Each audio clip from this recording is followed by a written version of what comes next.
Now we will see how to insert tables. Go in annotation panel, you go in tables.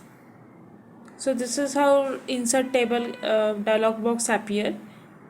Start from empty table.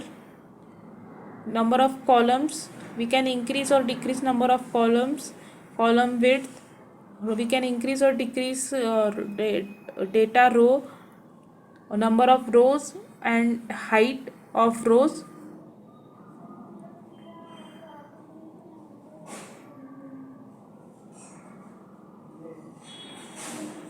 The first row contains title, second row contains header, and the third row contains data. Data rows can be 1 or 4. Now this is how to insert table. Now first write bill of material.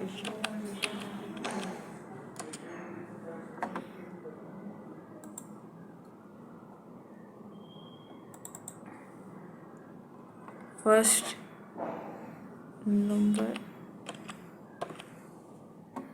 second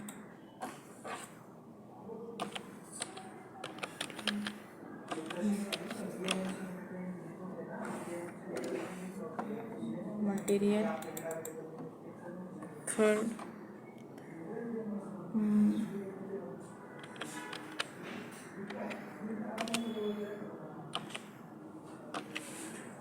number, drawing number,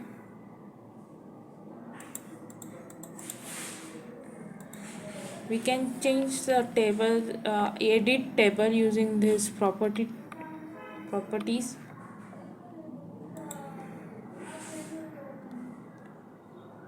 This is how we can increase the number of columns and also decrease number of columns and rows.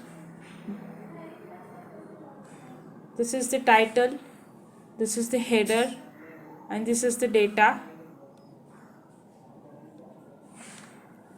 This is how we can use table to draw bill of material. Thank you.